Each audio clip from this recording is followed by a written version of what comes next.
오늘 말씀의 제목은 내가 업고 품고 구하여 내리라.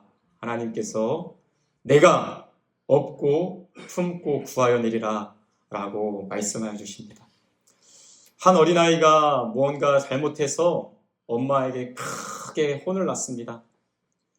혼을 나다 보니까 억울한 마음도 들고 서글픈 마음도 들어서 엄마, 아무리 생각해봐도 엄마는 내 친엄마가 아닌 것 같아요. 그러면서 자기는 친엄마를 찾아가겠다고 엄마랑 실랑이를 벌이고 있습니다.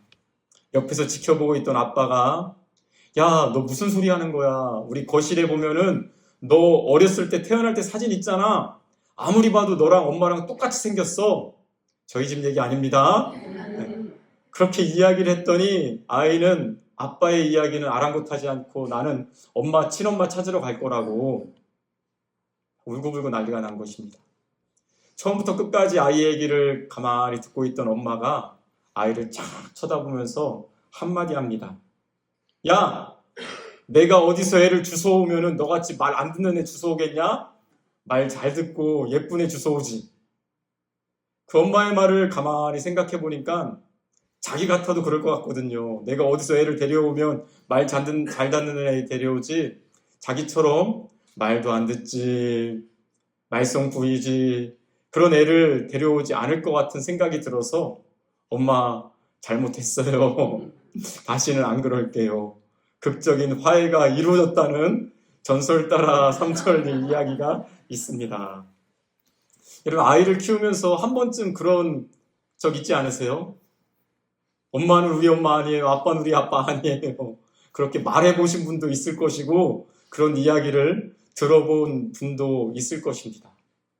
어릴 때야 그럴 수 있지요. 나에게 뭐 힘들게 해도 또 내가 불편하게 해도 어릴 때는 그렇게 투정 부릴 수가 있습니다. 그런데 다 커서도 이미 알 만큼 다 알면서도 나에게 잘해줄 때만 엄마, 아빠예요. 그렇게 하면 여러분 너무나도 부모님의 심정을 모르는 아이 아니겠습니까? 그런데 오늘 우리가 신앙생활하는 모습도 가만히 보면 그럴 때가 있다는 것이죠. 하나님께서 우리에게 잘 해줄 때만 나의 만족과 유익을 위해서 어떻게 보면 하나님을 이용할 때가 있지 않습니까? 하나님께서 나에게 조금 어려운 말씀하시고 나에게 좀 힘들게 하면 그것을 견디지 못하고 하나님은 내 하나님이 아니신가 봐요. 내가 믿는 하나님이 아니신가 봐요. 엄마 찾아가겠다고 하는 것처럼 진짜 하나님이 어디 계실까? 라고 생각할 때가 있다라는 것이죠. 우리를 구원해 주시고 안고 품고 인도해 주신 하나님의 마음을 몰라도 너무 모르는 것이 어쩌면 우리들의 신앙인의 모습 아니겠습니까? 오늘 본문 말씀은 이렇게 하나님의 마음을 잘 모르는, 하나님의 심정을 잘 모르는 이스라엘 백성에게 하나님께서 하시는 말씀입니다. 또한 오늘 우리에게도 하시는 말씀으로 들으실 때에 영적 유익이 있는 줄 믿으시기 바랍니다. 8절 말씀에 보면 상반절에 하나님께서 이스라엘 백성들에게 너희 패역한 자들아 라고 단호하게 말씀하세요. 이전에는 하나님께서 어떻게 그들을 부르셨습니까? 내 딸 이스라엘아, 나의 멸류관아 라고 사랑스러운 말로 그들을 부르셨는데 오늘 본문 말씀에 보면 너희 패역한 자들아 라고 말씀하세요. 패역이라고 하는 말의 뜻은 도리에 어긋나고 순리를 거스른다라는 것이죠. 한마디로 사람이면 그렇게 할 수 없다라는 것이 바로 하나님의 말씀입니다. 지금까지 하나님께서 베풀어 주신 은혜와 사랑, 돌보심을 잊어버리고 하나님께 반역했기 때문에 그들을 패역한 자라고 말씀하시는 것이죠. 왜 그럴까요? 이스라엘 백성은 하나님을 떠나 우상을 섬겼습니다. 그들의 죄악으로 말미암아 하나님께서 징계로 이스라엘 백성을 바벨론의 포로로 끌려가게 하셨는데 망해서 바벨론에 가서는 바벨론의 신인 벨과 느보, 오늘 본문 8장 1절에 보면은 벨과 느보라는 이름이 나오는데 바벨론 신을 섬기게 되었다라는 것입니다. 이렇게 하나님을 버리고 우상을 숭배하는 그들을 향해서 하나님께서 말씀하십니다. 본문 9절 말씀 우리 같이 한번 읽어볼까요? 본문 9절입니다. 시작. 너희는 옛 정리를 기억하라. 나는 하나님이라. 나 외에 다른 이가 없느니라. 나는 하나님이라. 나 같은 이가 없느니라. 아멘. 이 말씀은 도대체 너희는 누구를 하나님이라고 하는 것이냐? 내가 진짜 너희를 구원한 하나님이지 않냐? 어디 가서 누구에게 하나님 구원자라고 말하는 거야? 라고 하나님께서 스스로를 증명하시듯이 나는 하나님이다. 나는 하나님이다. 라고 말씀하십니다. 여러분, 어떤 일에 대해서 증명을 하려면 뭐가 필요합니까? 증거가 필요한 것이죠. 이렇게 스스로를 증명하신 하나님께서는 증거로 나의 하나님 되심을 증거하기 위해서 옛 정리를 기억해봐라 라고 말씀하시는 것입니다. 이스라엘 백성에게 있어서 옛 정리는 무엇일까요? 본문 3절과 4절 말씀 저와 여러분들이 한 절씩 교독하겠습니다. 3절, 4절 제가 먼저 3절 말씀 읽겠습니다. 야곱의 집이여 이스라엘 집에 남은 모든 자여 내게 들을지어다. 배에서 태어남으로부터 내게 안겼고 태에서 남으로부터 내게 업힌 너희여. 너희가 노년의 일같이 내가 너희를 안겼고 그리가 너희를 일같이 내가 너희를 품을 것이라. 내가 지었은즉 내가 얻을 것이요 내가 갚고 구하여 내리라. 아멘. 하나님께서 기억하라고 하신 그 옛 정일은 이스라엘 너희가 어떻게 시작되었느냐라는 것을 알라라는 것이죠. 또한 지금까지 하나님께서 너희를 어떻게 업고 품고 구하여냈는지 기억해봐라 라는 것입니다. 여러분, 이스라엘은 우리가 믿음의 조상이라고 하지 않습니까? 누굽니까? 아브라함.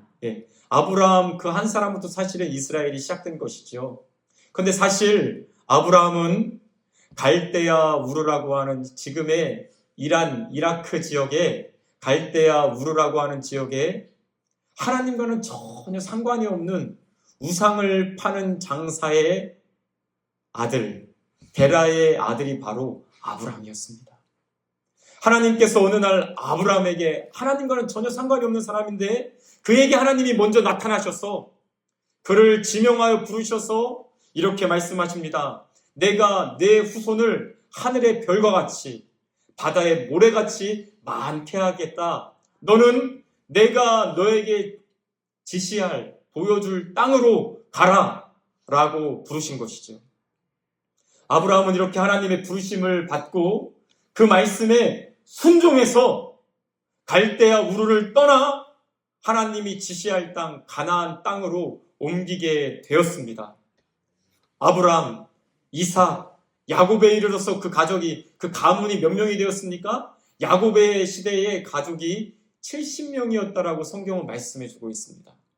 그런데 고대 근동을 덮친 애굽을 비롯한 그 지역, 모든 지역을 덮친 기근을 피해서 야곱의 가족이 요셉이 있는 애굽으로 오게 되지 않습니까? 애굽에서 430년을 지내면서 싸움에 나갈 수 있는 장정만 60만 명, 어린아이와 여자들까지 다 합치면 200만 명의 큰 민족으로 자라나게 되었다는 것이죠. 여러분 한번 생각해 보십시오. 아브라함 한 명으로 시작된 그 사람이, 그 이스라엘이 어떻게 200만 명이나 되는 큰 민족으로 하늘의 별과 같이 바다의 모래와 같이 큰 민족으로 그렇게 될 수 있었습니까? 하나님이 하신 거죠. 하나님의 은혜인 줄 믿습니다. 200만 명으로 늘어난 그들이 어떻게 바로의 압제에서 풀려나게 되었습니까?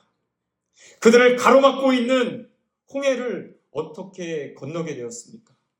광야 40년 세월 동안에 어떻게 하루도 빠지지 않고 하늘에서 만나가 내리고 메추라기를 먹을 수 있게 되었습니까? 가나안 칠족 속에 있는 가나안 땅은 여러분 빈 땅이 아닙니다. 이미 주인이 있고 그곳에 거주하는 거인과 같은 칠족 속에 있는 땅인데 어떻게 그 칠족 속을 무너뜨리고 이기고 싸워서 이기고 그 땅을 차지할 수 있게 되었습니까? 답은 하나죠. 하나님이 하셨습니다.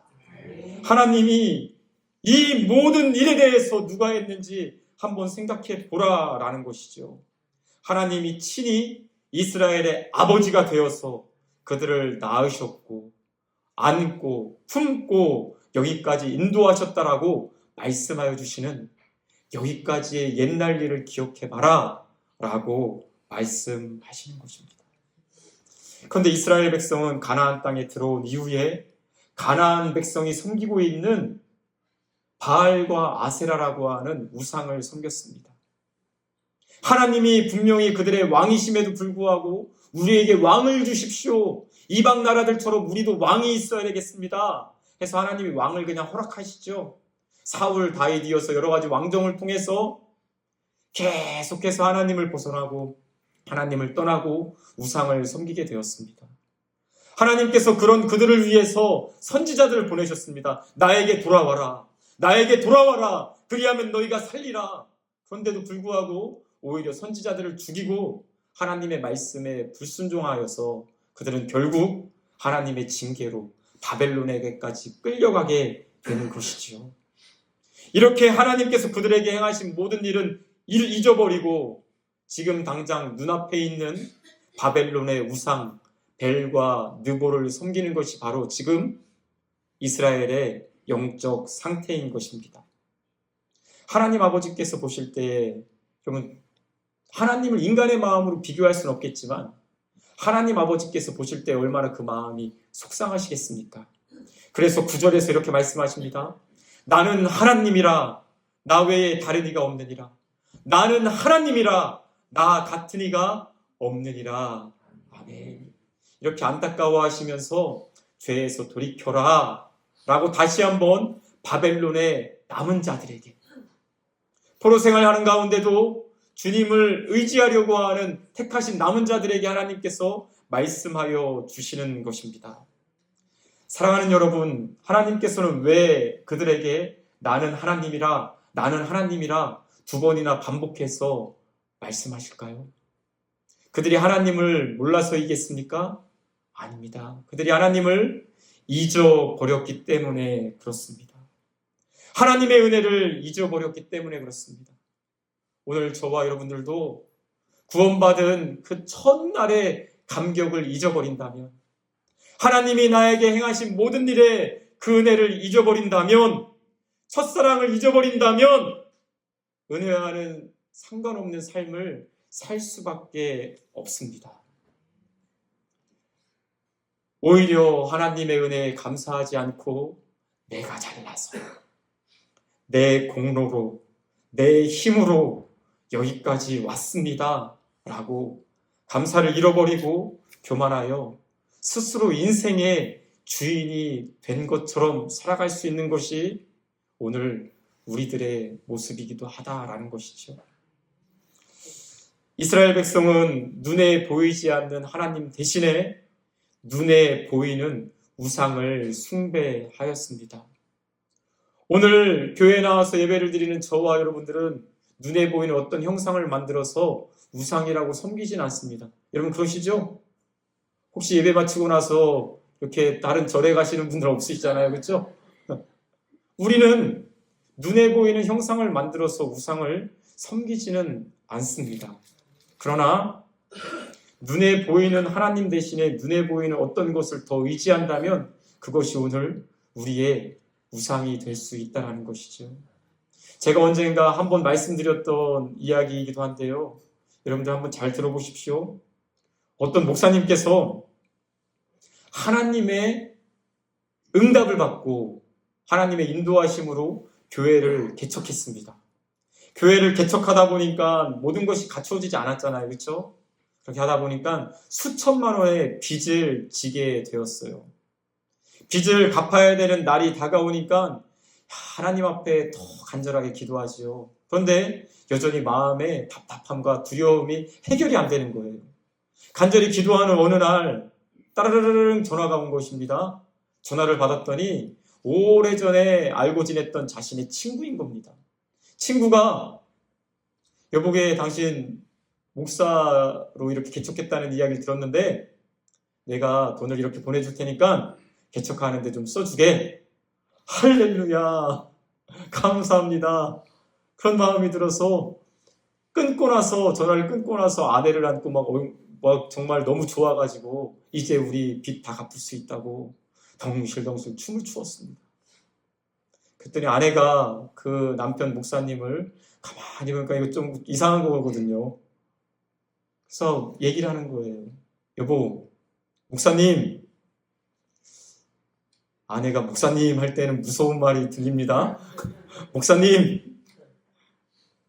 목사님께서는 하나님의 약속을 믿고 개척을 했다라고 이야기를 해서 여기까지 개척해서 여기까지 몇 달 이렇게 왔는데 하나님의 약속을 받았을 때는 그렇게 춤을 안 추시던데요. 그런데 오늘 친구가 전화해서 내일까지 돈을 보내주겠다는 약속에는 그렇게 춤을 춘다고요? 목사님은 지금 하나님을 믿고 목회를 하는 거예요? 사람을 믿고 목회를 하는 거예요?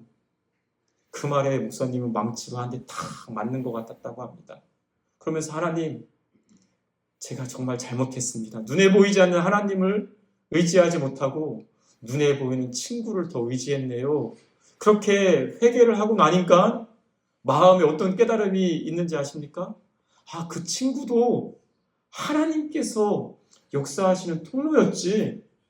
그 친구가 답이 아니다. 그 친구를 통해서 하나님이 일하시는 하나님이 보이게 되었다. 그래서 자신의 남은 목회를 하나님께 온전히 맡길 수 있었다라고 고백하는 것을 본 적이 있습니다. 사랑하는 여러분, 오늘 우리도 눈에 보이지 아니하는 하나님 대신에 눈에 보이는 어떤 것을 더 의지하고 붙잡고 있는다면 그것이 오늘 우리의 우상이다라는 것이죠. 그것이 아무리 심지어 기도의 응답처럼 보여도 그것은 우상이 될 수도 있는 것입니다. 여러분, 무엇을 우리가 의지하고 무엇을 붙잡아야 되겠습니까? 그래서 종교개혁가인 칼뱅은 이렇게 말했습니다. 인간의 마음은 우상을 생산해내는 공장이다. 우리는 수없이 많은 우상을 우리의 마음으로부터 생산해내고 하나님보다 그것을 더 믿고 붙잡고 의지하는 것, 이것이 바로 인간의 마음이다 라는 것입니다. 성도 여러분, 하나님 외에 다른 이가 없고 하나님만이 우리의 유일한 구원자이심을 믿으시길 바랍니다. 우리를 여기까지 품고 업고 인도하여 주신 분, 구해내 주신 분이 바로 하나님이시지 않습니까?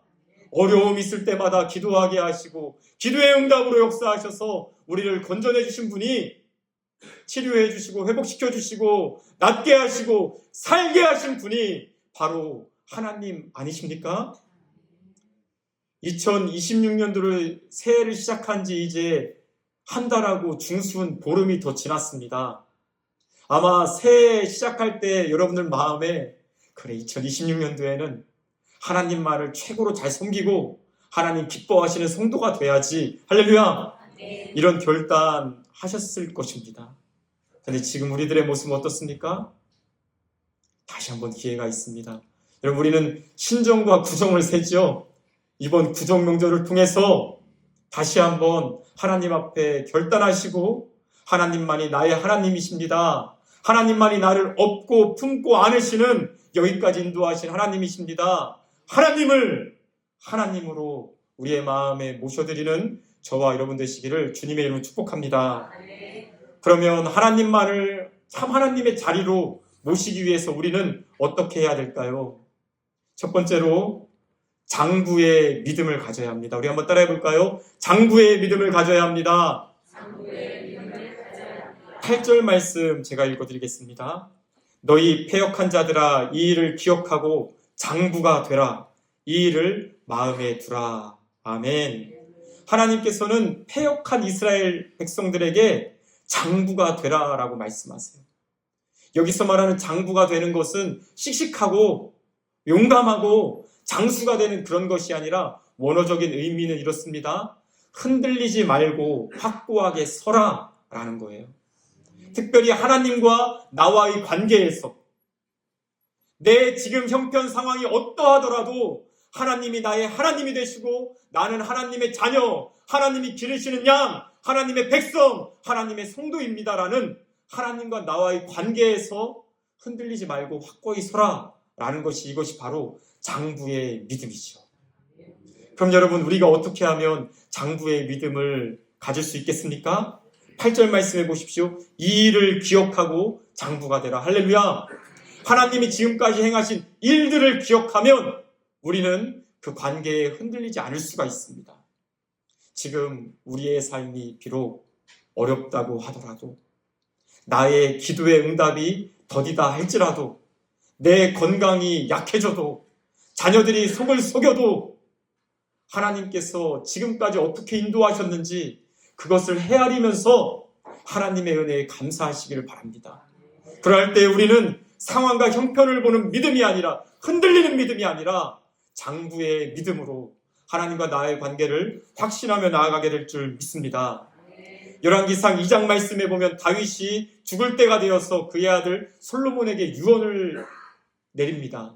그 유언의 말씀이 바로 오늘 본문의 말씀과 똑같은 말씀인데요.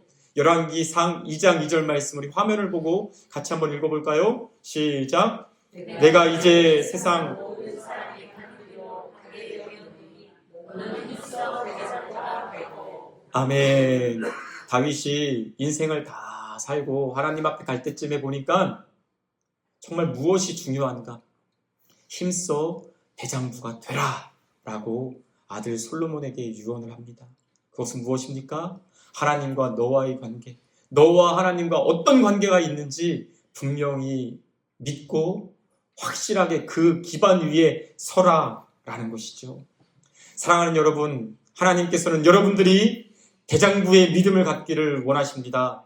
지금까지 베풀어 주신 하나님의 은혜를 기억하며 더욱 하나님만 의지하겠습니다, 결단하며 나아가시는 저와 여러분 되시기를 주님의 이름 축복합니다. 두 번째로 한번 따라해 주시기 바랍니다. 하나님의 주권을 신뢰해야 합니다. 하나님의 주권을 신뢰해야 합니다. 하나님의 주권을 신뢰하는 자는 하나님께 맡길 수가 있는 것이지요. 오늘 본문 10절 말씀 제가 읽어드릴게요. 내가 시초부터 종말을 알리며 아직 이루지 아니한 일을 옛적부터 보이고 이르기를 나의 뜻이 설 것이니 내가 나의 모든 기뻐하는 것을 이루리라 하였노라. 아멘. 말씀해 보면 하나님께서는 시초부터, 태초부터 종말을 알린다라고 말씀하세요. 이것은 시간과 공간을 초월하여서 하나님께서는 태초부터 모든 종말을 다 알고 계신다라는 것이죠. 바로 전지하신 모든 것을 아시는 하나님이십니다. 할렐루야. 또한 하나님께서 이렇게 말씀하십니다. 나의 뜻이 설 것이니 내가 나의 모든 기뻐하는 것을 이루리라. 하나님께서 기뻐하시는 것은 하나님께서 반드시 이루시는 전능하신 하나님이시다라는 것이죠. 모든 것을 아시고 전능하신 하나님께서 지금 바벨론의 포로로 끌려간 그들에게 말씀하시는 것이죠. 이 말씀은 어떤 말씀입니까? 단지 내가 모든 것을 알고 있다, 할 수 있다라는 것으로 끝나는 것이 아니라 너희들 지금 포로이지만 너희들은 분명히 다시 이스라엘로, 가나안 땅으로, 하나님의 약속의 땅으로 귀환하게 될 것이다. 내가 너희들을 책임지겠다 라고 하시는 하나님의 선언인 것을 믿습니다. 사랑하는 여러분, 이 세상을 누가 이끌어 가십니까? 여러분, 믿음으로 한번 생각해 보시고 답해 보시길 바랍니다. 이 세상의 역사를 누가 이끌어 가십니까? 하나님이 이끌어 가십니다. 우리나라가 그동안 수없이 많은 어려움과 전쟁과 환난 가운데 누가 우리를 지키시고 보호해 주셨습니까? 하나님이십니다. 할렐루야.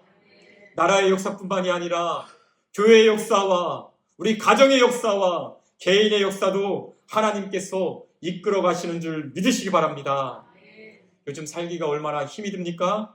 그러나 오늘 본문 4절 말씀, 너희가 노년에 이르기까지 내가 그리하겠고 백발이 되기까지 내가 너희를 품을 것이라. 할렐루야. 우리의 인생이 노년이 될 때까지, 검은 머리가 흰머리 백발이 될 때까지 하나님께서 우리를 품어주시겠다고 말씀하십니다. 아니요, 이 땅에서의 삶뿐만이 아니라 천국까지 인도하여 주시는 분이 바로 살아계신 하나님, 전능하신 하나님, 내가 너희를 책임지겠다 말씀하시는 하나님이신 것을 기억하시기를 바랍니다. 이 하나님을 믿고 의지할 때에 하나님께서는 우리의 삶의 모든 환경 가운데 우리를 업고 품고 안으시고 인도하시는 그 하나님의 은혜를 경험하게 될 줄 믿습니다. 여러분이 정말 하나님이 온 천지 만물의 주관자이신 것을 믿고 내 인생의 주권자이신 것을 믿고 주님께 맡기는 신실한 믿음의 종 되시기를 간절히 축복합니다. 사랑하는 여러분, 하나님께서 말씀하십니다. 내가 지었은즉 내가 업을 것이요 내가 품고 구하여 내리라. 오늘 이 말씀을 기억하시고 나의 삶을 책임져 주시는 분은 우리 연로하신 부모님, 자녀들이 책임져 주시는 것이 아니라 하나님이 책임져 주십니다. 오직 하나님만 의지하십시오. 우리 어린 자녀들, 여러분 인생을 이 땅에서의 모든 걸음걸음마다 하나님께서 책임져 주시고 인도해 주십니다. 이런 하나님을 믿음으로 끝까지 대장부의 믿음으로 살아가시는 청주 성민의 모든 성도님 되시기를 주님의 이름으로 축복합니다.